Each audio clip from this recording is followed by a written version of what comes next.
दोस्तों नमस्कार, स्वागत है आपका रियल स्टडी एजुकेशन प्लेटफॉर्म पर। हमने शिक्षा मनोविज्ञान की टेस्ट सीरीज़ शुरू कर रखी थी। जो हमारी शिक्षा मनोविज्ञान की टेस्ट सीरीज़ है उसका टाइम है दोस्तों सुबह 10:30 बजे। आज की जो टेस्ट सीरीज़ है वो 30 नंबर की टेस्ट सीरीज़ है। अब से पहले हमने 29 टेस्ट सीरीज़ कंप्लीट कर ली है। ये जो टेस्ट सीरीज़ हमने चला रखी है वो टॉपिक वाइज टेस्ट सीरीज़ है दोस्तों। जो आज का हमारा टॉपिक है वो है मूल्यांकन। जो मूल्यांकन तत्व एवं समग्र मूल्यांकन जो है वो इसके अंदर सारा का सारा कवर किया गया है दोस्तों। इसके अंदर जो टेस्ट सीरीज़ है हमारी ये, उसमें जो पीछे के एग्ज़ाम्स हैं, चाहे सीटेट है, रीट है, एचटेट है, यूपीटेट है, सुपरटेट है, उनमें पूछे गए मोस्ट इम्पोर्टेंट क्वेश्चंस और कुछ नए क्वेश्चंस भी ऐड किए गए हैं, ताकि वो आपकी आने वाली परीक्षा है उसमें जो है महत्वपूर्ण आपके लिए सिद्ध हो। ठीक है, अगर आप चैनल पर नए हैं तो चैनल को सब्सक्राइब जरूर करें और पास वाला बेल आइकन प्रेस जरूर कर ले, ताकि आपको जो लेटेस्ट वीडियो है हमारी उसका नोटिफिकेशन तुरंत मिल सके दोस्तों। और जो हमारी टेस्ट सीरीज़ है ये, उसको आप लाइक शेयर ज़रूर करें दोस्तों। ठीक है, चलते हैं आज की टेस्ट सीरीज़ पर। पहला क्वेश्चन है, CCE की सबसे पहले सिफारिश राष्ट्रीय शिक्षा नीति द्वारा कब की गई? कब की गई दोस्तों? 4 ऑप्शन आपके पास हैं, सन दिए हुए हैं। 1952 के अंदर, 1956 के अंदर, 1982 के अंदर या 1986 के अंदर। तो कब की गई जो राष्ट्रीय शिक्षा नीति द्वारा CCE की सिफारिश? तो इसकी सही आंसर की बात करें तो आंसर डी जो हमारा सही है 1986 के अंदर है, जो CCE के द्वारा है सबसे पहले राष्ट्रीय शिक्षा नीति द्वारा CCE की सिफारिश की गई दोस्तों। नेक्स्ट क्वेश्चन, सतत एवं व्यापक मूल्यांकन का अर्थ है। जो सतत एवं व्यापक मूल्यांकन है CCE, उसका अर्थ क्या है दोस्तों? तो उसका अर्थ 4 ऑप्शन है। अध्यापकों का विद्यालय आधारित मूल्यांकन, विद्यालय आधारित मूल्यांकन जिसमें बाल विकास के सभी पहलू शामिल हैं। शिक्षार्थियों का विद्यालय आधारित मूल्यांकन, विद्यालय आधारित मूल्यांकन जिसमें अध्यापक और बालक के विकास के सभी पहलू शामिल हैं। तो कौन सा ऑप्शन सही है इसके अंदर? सही ऑप्शन की बात करें तो ऑप्शन बी सही है, विद्यालय आधारित मूल्यांकन जिसमें बाल विकास के सभी पहलू शामिल हो। यानी जो बालक हैं उसका मूल्यांकन किया जाता है इसके अंतर्गत, और उसमें क्या है, विकास, बाल विकास के सभी पहलू शामिल होने चाहिए। ठीक है, नेक्स्ट क्वेश्चन, आप किसी विद्यालय में विज्ञान शिक्षक के पद पर कार्यरत हैं। आप कक्षा 8 के छात्रों के आकलन के लिए किस प्रकार का सहारा लेना चाहेंगे? जो कक्षा 8 है उसका आकलन करना है आपको, तो किस प्रकार का कौन सी प्रणाली का सहायता लेंगे? कि बोर्ड परीक्षा का, निबंधात्मक परीक्षा का, वस्तुनिष्ठ परीक्षा का, या ग्रेडिंग प्रणाली का, ग्रेडिंग व्यवस्था का? तो आपको पता होगा जो कक्षा 8 के छात्र हैं उनके लिए सबसे बेस्ट हैं वो है दोस्तों ग्रेडिंग प्रणाली, ग्रेडिंग व्यवस्था का सहारा लिया जाएगा विज्ञान शिक्षक होने के नाते। ठीक है, नेक्स्ट क्वेश्चन, शिक्षण में गुणात्मक व्यवहार परिवर्तनों के मूल्यांकन हेतु उपयुक्त तकनीक नहीं है। कौन सी तकनीक नहीं है? रेटिंग स्केल, ग्रेडिंग व्यवस्था, निबंधात्मक परीक्षा, रूपात्मक परीक्षा। तो कौन सा ऑप्शन सही है? तो इसके अंदर है शिक्षण में गुणात्मक व्यवहार परिवर्तनों के मूल्यांकन हेतु उपयुक्त तकनीक नहीं है। तो जो तकनीक नहीं है वो है ऑप्शन सी हमारा, निबंधात्मक परीक्षा। इसके अंतर्गत ऑप्शन सही नहीं है दोस्तों। ठीक है, नेक्स्ट क्वेश्चन, सैद्धांतिक लिखित परीक्षा में 10वीं की बोर्ड परीक्षा भी शामिल हैं में कुछ प्रश्न इस प्रकार आधारित होने चाहिए। किस प्रकार आधारित होने चाहिए? जो 10वीं की बोर्ड की परीक्षा होती है उसमें प्रश्न किस प्रकार से होने चाहिए? प्रयोग, तकनीकी मॉड्यूल, या निबंधात्मक प्रश्न, या दीर्घ उत्तरीय प्रश्न, इनमें से कोई नहीं। तो किस प्रकार के प्रश्न शामिल किए जाने चाहिए दोस्तों?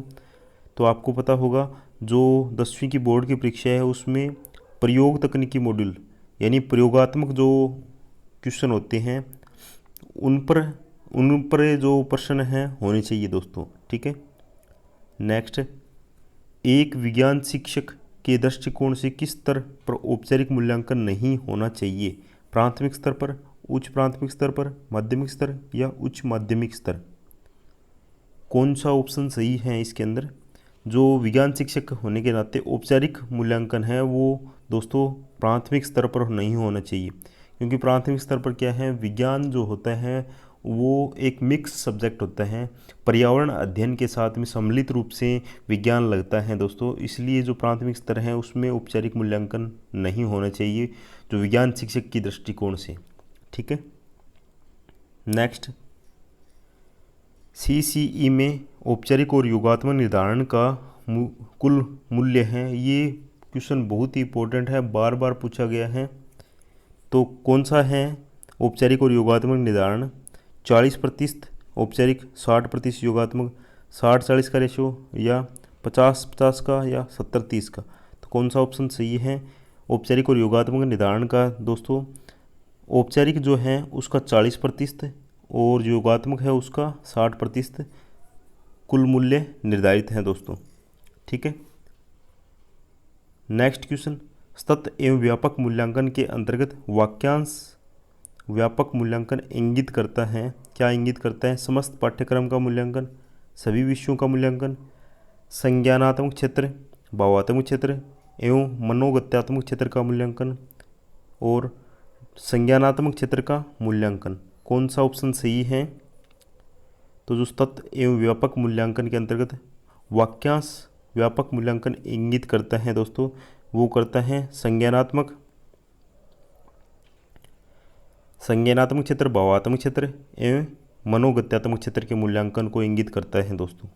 नेक्स्ट क्वेश्चन, मूल्यांकन में किन किन बातों को ध्यान रखना चाहिए?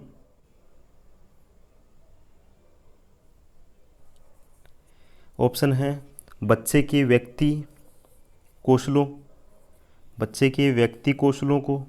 कौशलों, सूचियों, अभिव्यक्तियों और अभिप्रेरणा का विकास, बच्चे के ज्ञान, आचरण व प्रगति में होने वाले परिवर्तन, अधिगम का दैनिक जीवन में उपयोग व व्यवहार में परिवर्तन। डी है उपयुक्त सभी। तो कौन सा ऑप्शन इसके अंदर सही है? सही ऑप्शन की बात करें तो इसके अंदर जो सारे के सारे हैं उन सभी बातों का ध्यान रखना चाहिए। 3 ऑप्शन ऊपर हैं, उन सभी बातों का ध्यान रखना चाहिए दोस्तों। नेक्स्ट, माध्यमिक स्तर पर मूल्यांकन के संदर्भ में निम्न में से कौन सा कथन असत्य है? ऑप्शन ए, इस स्तर पर छात्र की मात्रात्मक और गुणात्मक क्षमता की जांच की जाती है। सहपाठी चर्चात्मक कार्यकलापों में भागीदारी व प्रदर्शन का भी आकलन होना चाहिए। छात्र की प्रयोगशाला में कार्यकुशलता का विस्तृत मूल्यांकन होना चाहिए। छात्र के सैद्धांतिक ज्ञान का मूल्यांकन अवश्य होना चाहिए। तो कौन सा ऑप्शन सही है? छात्र की प्रयोगशाला में कार्यकुशलता का विस्तृत मूल्यांकन होना चाहिए, ये ऑप्शन सही है दोस्तों। ऑप्शन नंबर सी सही है। ठीक है। नेक्स्ट, मूल्यांकन के उपकरण हैं। मूल्यांकन के उपकरण 4 ऑप्शन है आपके पास: मौखिक प्रश्न, साक्षात्कार, प्रयोगात्मक परीक्षा या उपरोक्त सभी। तो कौन सा ऑप्शन सही है इसके अंदर? अगर मूल्यांकन के उपकरण की बात करें तो मौखिक प्रश्न भी होता है, साक्षात्कार भी होता है, प्रयोगात्मक परीक्षा भी होता है। अर्थात क्या हुआ, ये सभी हैं वो मूल्यांकन के अंदर आते हैं दोस्तों, मूल्यांकन के उपकरण होते हैं। नेक्स्ट, शिक्षण के मूल्यांकन होते हैं रचनात्मक प्रतिपुष्टि उपलब्ध कराते हुए सीखने में संवर्धन करना, ग्रेड को पूरी तरह से महत्व देने पर बल देना, ये ग्रेड है, ग्रेड नहीं है। छात्रों की वर्गीकरण व उनको रैंक देने के लिए प्रायोजित किया जाता है। अध्यापक के शिक्षण कौशल को जांचने का आधार है। जो शिक्षण है उसका मूल्यांकन क्या है दोस्तों? 4 ऑप्शन है आपके पास। तो इसका सही आंसर क्या है? तो इसका सही आंसर है वो है रचनात्मक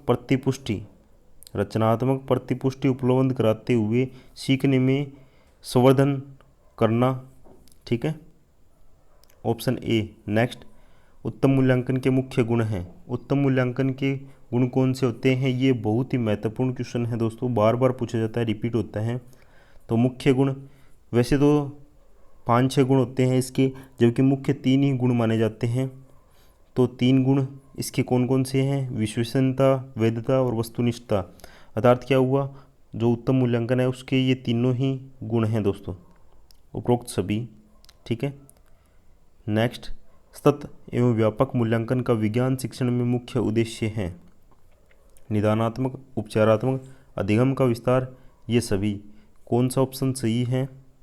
तो इसके अंदर बात करें तो निदानात्मक, उपचारात्मक और अधिगम का विस्तार, ये तीनों ही ऑप्शन सही है, अर्थात ऑप्शन डी सही है। ठीक है। नेक्स्ट, मूल्यांकन का उद्देश्य है, कौन सा है मूल्यांकन का उद्देश्य? पाठ्यक्रम में आवश्यक संशोधन, परीक्षा प्रणाली में सुधार करना, विद्यार्थियों को उत्तम ढंग से पढ़ाना, उपरोक्त सभी। तो मूल्यांकन का क्या उद्देश्य है? तो मूल्यांकन का उद्देश्य ये तीनों ही हैं दोस्तों, तीनों ही हैं। पाठ्यक्रम में आवश्यक संशोधन, परीक्षा प्रणाली में सुधार करना, विद्यार्थियों को उत्तम ढंग से पढ़ाना, अर्थात ऑप्शन डी सही है मूल्यांकन का उद्देश्य। ठीक है। नेक्स्ट, रचनात्मक उत्तरों के लिए चाहिए, क्या चाहिए? मुक्त उत्तरीय प्रश्न, तथ्यपरक प्रश्न, प्रत्यक्ष प्रश्न या सीमित उत्तर वाले प्रश्न। तो किस प्रकार के प्रश्न होने चाहिए रचनात्मक उत्तरों के लिए? तो इसका सही आंसर क्या है? इसका सही आंसर है दोस्तों, रचनात्मक उत्तरों के लिए मुक्त उत्तरीय प्रश्न होने चाहिए। ठीक है, मुक्त उत्तरीय प्रश्न यानी उसमें छूट होनी चाहिए, अपनी जो मन के भाव हैं वो उत्तर में लिखे जा सके हो। ठीक है, बच्चा अपने मन के भाव लिख सकते हैं उत्तर के अंदर, तभी वो क्या है, रचनात्मक उत्तर होंगे। ठीक है। नेक्स्ट, विज्ञान में योगात्मक आकलन को खाली स्थान पर बल देना चाहिए। अवलोकन कौशलों का आकलन करने, विद्यार्थियों के अधिगम कठिनाई वाले क्षेत्रों का निदान करने, मुख्य रूप से प्रायोगिक कौशलों का परीक्षण करने, महत्वपूर्ण सैद्धांतिक संकल्पना का परीक्षण करने। तो कौन सा ऑप्शन सही है? विज्ञान में योगात्मक आकलन को खाली स्थान पर बल देना चाहिए। योगात्मक आकलन को किस पर बल देना चाहिए विज्ञान विषय के अंतर्गत? तो इसमें सही आंसर है वो है विद्यार्थियों के अधिगम कठिनाई वाले क्षेत्रों का निदान करने में, यानी जो अधिगम कठिनाई वाला क्षेत्र है विद्यार्थियों के लिए विज्ञान विषय में, उसमें क्या है, योगात्मक आकलन को बल देना चाहिए। ठीक है। नेक्स्ट, निम्नलिखित में से कौन सा विज्ञान के रूप आत्मक आकलन की मुख्य विशेषता है? ऑप्शन ए, इसका उद्देश्य है विद्यार्थी में वैज्ञानिक दृष्टिकोण का विकास करना। बी, इसका उद्देश्य है प्रायोगिक कौशलों को समुन्नत करना। सी, यह वर्ष के अंत में आयोजित किया जाता है। डी, यह अपनी प्रकृति में निदानात्मक है। तो कौन सा ऑप्शन सही है? तो इसके अंदर है वो ऑप्शन आपका डी सही है, यह प्रकृति में निदानात्मक है। ठीक है। नेक्स्ट क्वेश्चन, शिक्षण में सतत एवं समग्र मूल्यांकन के संबंध में निम्न में से कौन सा कथन गलत है? ऑप्शन ए, यह रचनात्मक मूल्यांकन है।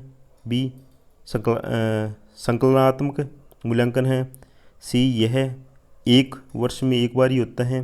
डी, यह वर्ष पर्यंत चलता है। तो इसमें पूछा है कि गलत कथन कौन सा है। ध्यान रखना, ये एक बात इंपॉर्टेंट होती है, जो अंत में यहाँ पे दिया होता है, क्वेश्चन पूरा पढ़ना है आपको। लास्ट में कई बार अपना ऑप्शन इसी वजह से गलत हो जाता है, तो लास्ट में नहीं पूछा जाता है या गलत पूछा जाता है। ठीक है। तो इसका सही आंसर है वो है यह वर्ष में एक बार ही होता है। कोई ज़रूरी नहीं है दोस्तों CCE एक बार ही हो। ठीक है। नेक्स्ट, CCE की चर्चा 2000 यहाँ पे जो है RTE 2009 लिखा हुआ है। ठीक है, मिसप्रिंट है थोड़ा सा। CCE की चर्चा RTE 2009 की किस धारा में की गई है? तो RTE 2009 की कौन सी धारा है उसमें CCE की चर्चा की गई है? तो ये इसका सही आंसर है धारा 21 है, धारा 23 है, धारा 27 है, धारा 29 है। तो RTE की धारा 29 के अंदर CCE की चर्चा की गई है दोस्तों। ठीक है। ठीक है दोस्तों, ये थे आज के